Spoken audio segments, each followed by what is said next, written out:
अस्सलाम वालेकुम, मैं हूं काशिम महमूद और आप देख रहे हैं मेरा यूट्यूब चैनल तालीम 24। आज के इस लेक्चर के अंदर कंपाइलर कंस्ट्रक्शंस के लेक्चर के अंदर हम बात करेंगे 3 पास कंपाइलर के बारे में। स्टूडेंट्स को 2 पास कंपाइलर के बारे में पढ़ा दिया जाता है। पेपर में जब क्वेश्चन आता है 3 पास कंपाइलर के बारे में तो स्टूडेंट्स टोटली कंफ्यूज नज़र आते हैं। स्टूडेंट्स को समझ ही नहीं आती कि क्वेश्चन किस तरह से हमने टिक करना है। तो आज का लेक्चर सुनने के बाद आप बहुत आसानी से ये वाला क्वेश्चन पेपर के अंदर अटैम्प्ट कर सकते हैं। तो हम लेक्चर का आगाज़ करते हैं। बेसिकली हम बात करने वाले हैं फेजेस पास जो हैं कंपाइलर के उसके बारे में। 2 पास कंपाइलर के बारे में हम पढ़ चुके हैं लास्ट लेक्चर के अंदर। तो आज के लेक्चर के अंदर बेसिकली हमारे पास सबसे पहले क्या आता है, सोर्स कोड आता है। वो फ्रंट एंड के अंदर जाता है, उसके बाद ये मिडल एंड के अंदर आता है और लास्ट में बैक एंड के अंदर जाता है और लास्ट में मशीन कोड के अंदर वो कन्वर्ट हो जाता है। इन स्टेप्स से गुजरने के बाद अगर किसी भी किस्म का कोई एरर होता है तो वो एरर जो है फाइंड कर लिया जाता है। यहाँ पे आज के लेक्चर के अंदर हम मिडल एंड के ही बारे में बात करेंगे। इसी के गिर्द हमारा लेक्चर जो है आज घूमेगा कि बेसिकली क्यों इसकी नीड हमें जो है फील हुई कि इसके बारे में भी पढ़ना ज़रूरी है, इसके बारे में जानना ज़रूरी है।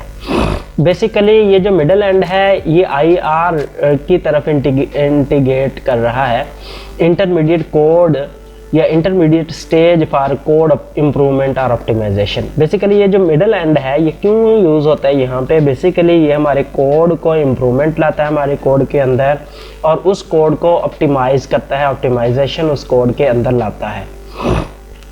इसके अलावा इसका मिडल एंड का काम, इसे हम IR का नाम भी देते हैं। इसका काम क्या है, ये एनालाइज करता है IR को, मतलब कि इंटरमीडिएट कोड को, और उसे रीराइट करता है और उसकी ट्रांसफॉर्मेशन कर देता है उस IR की। बेसिकली ये प्राइमरी गोल क्या है इसका, ये मिडल एंड क्यों यूज़ किया गया। बेसिकली प्राइमरी गोल जो है वो इसका ये है कि ये रिड्यूस करता है हमारे रनिंग टाइम को ऑफ द कंपाइल्ड कोड। जो हमारा कोड होता है वो मैक्सिमम टाइम ले रहा होता है, वो ज़्यादा टाइम कंज्यूम कर रहा होता है रनिंग के अंदर। तो इसके जो प्राइमरी गोल है ना IR का या मिडल एंड का या तीसरा जो पास है कंपाइलर का, इसका पर्पस ये है, इसका मकसद ये है कि प्राइमरी गोल इसका ये है कि ये रिड्यूस करे हमारी रनिंग टाइम को जो हमारा कोड कंपाइल हो रहा है। इससे आगे अगर हम चलें तो इसके अलावा ये इम्प्रूव करता है हमारी स्पेस जो यूज़ हो रही होती है, यूजर स्पेस को भी इम्प्रूव कर रहा होता है और इसके अलावा जो पावर कंजप्शन होती है उसे भी ये इम्प्रूव कर रहा है मिडल एंड जो है।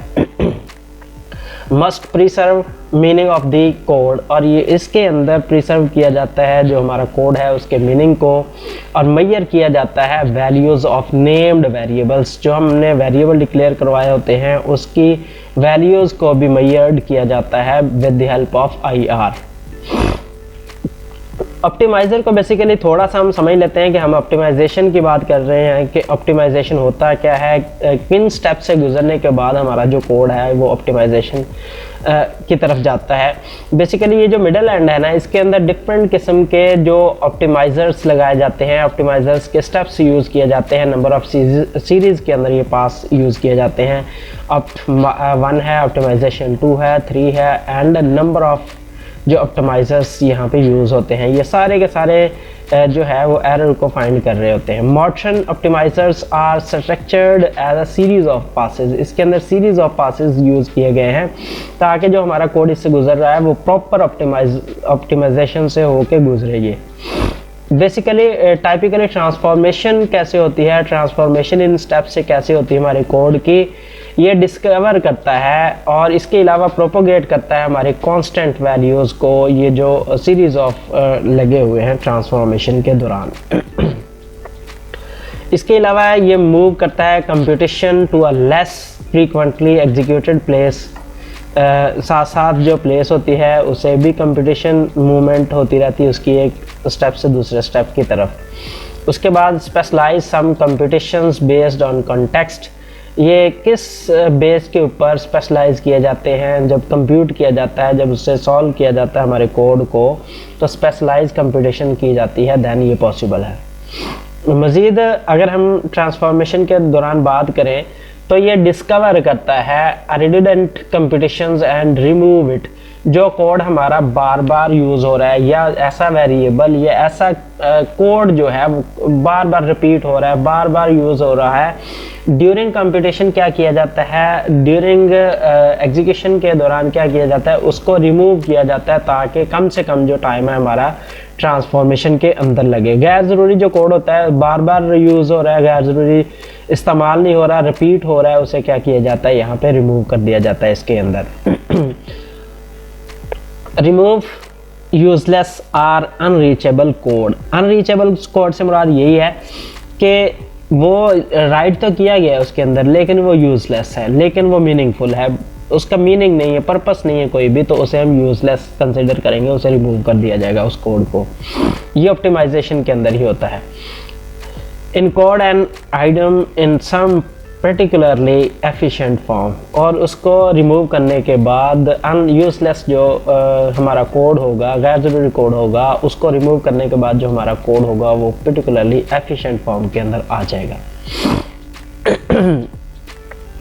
उसके बाद role of system run time system की बात करें तो इसके अंदर मेमोरी को मैनेज किया जाता है, एलोकेट डी एलोकेट किया जाता है, गार्बेज कलेक्शन को देखा जाता है, रन टाइम टाइप चेकिंग की जाती है, एरर एक्सेप्शंस एंड प्रोसेसिंग होती है, और इसके बाद इंटरफेस टू ऑपरेटिंग सिस्टम होता है, इनपुट आउटपुट सिस्टम होता है। उसके बाद supports for parallelism, parallel threads, communication and synchronization जो है वो role of run time system के अंदर ये कंसिडर होते हैं। स्टूडेंट्स, मेरी आपसे रिक्वेस्ट है कि अगर आज के लेक्चर के अंदर किसी भी किस्म की कन्फ्यूजन हो तो हम्बली रिक्वेस्ट के वो कमेंट सेक्शन के अंदर आप अपने क्वेश्चन का ज़रूर पूछ सकते हैं question. Thanks for watching this video. अल्लाह हाफिज़।